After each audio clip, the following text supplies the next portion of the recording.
Hi అండి అందరికీ, నా పేరు Madhu. Welcome back to my channel always Madhu vlogs. ఈరోజు ఒక చిన్న విషయం షేర్ చేసుకుందామని, నా లైఫ్లో జరిగిన ఇన్సిడెంట్ షేర్ చేసుకుందామని అయితే వీడియో తీస్తున్నా. అది కొంచెం నాకు బాధ అనిపించింది, అందుకే వీడియో తీసి చెప్తున్నా. అది కరెక్టో కాదో మీరు ఈ వీడియో మొత్తం చూసిన తర్వాత కామెంట్ చేయండి. ఏంటంటే, నేను ఒక పెద్ద బ్రాండ్లో వర్క్ చేస్తా, యాజ్ ఏ మేనేజర్గా చేస్తున్నా. ఈరోజు ఈవినింగ్ ఒక కస్టమర్ వచ్చినారు, వాళ్ళ అబ్బాయికి శాండిల్ తీసుకుందామని చెప్పి. దాదాపు ఒక 60-55 అట్లా ఏజ్ ఉంటుంది ఆయనకి. ఏంటంటే షూ చూసినారు, శాండిల్స్ సంథింగ్ అంత స్టోర్ విజిట్ చేసి అన్నీ చూసి శాండిల్ తీసుకున్నాడు వాళ్ళ అబ్బాయికి. బాగానే ఉంది, అంతవరకు ఓకే, హ్యాపీ.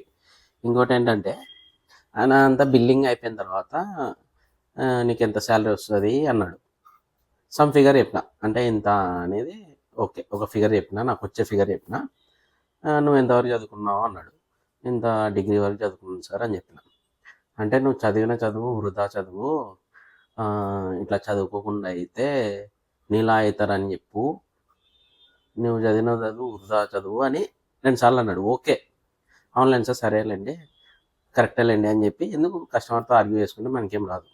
కొంతమంది మూర్ఖత్వంలో అంటుంటారు కాబట్టి లైట్ తీసుకొని వదిలేస్తాం.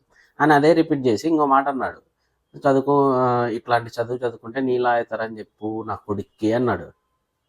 నీలా అవుతాడంటే ఏంది? నా కష్టం నేను అన్నా, నా చదువు నేను చదువుకున్నా, నేను ఒకని కింద అడుక్కొని బతకట్లే.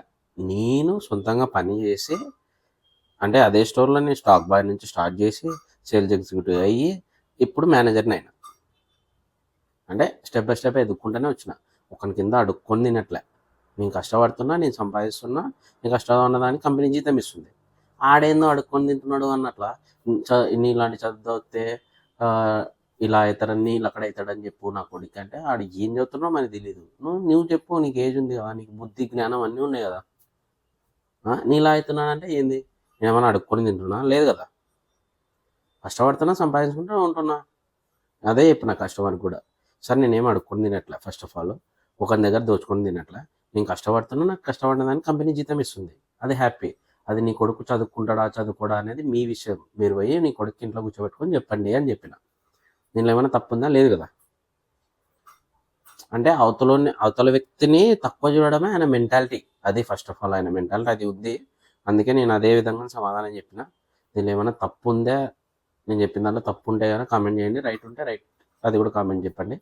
బట్ ఇది ఒక్కటే, ఏమంటే అవతలని ఎప్పుడు తక్కువ చేసి చూడకూడదు, అది తప్పు. ఎవరి టాలెంట్ వాడుకుంటుంది. ఇప్పుడు నేను కంప్లీట్ చేసిన డిగ్రీ 2014లో, అప్పుడు డిగ్రీ ఎక్కువ. ఆడ ఎప్పుడో ముసలు ఉన్నప్పుడు 10th క్లాస్ చదువుకొని జాబులు ఎక్కువ, మనుషులు తక్కువ, రిక్వైర్మెంట్ మనుషులు తక్కువ ఉన్నప్పుడు జాబులు, గవర్నమెంట్ జాబులు సంపాదించి ఇప్పుడు నేను తూర్మంటే కాదు కదా. ఇప్పుడున్న జనరేషన్లో నువ్వు డిగ్రీ చదివి జాబులు కొట్టి చూపిస్తే అది వాని చేత, వాని కొడుకు చేత కాకుంది కాబట్టి ఆడ ఆ మాట అన్నాడు అని నేను అనుకుంటున్నా. ఓకేనా? ఎప్పుడైనా ఒకటి, అవతల మనిషిని ఎప్పుడు తక్కువ చూడకూడదు. సరేనా? బాయ్.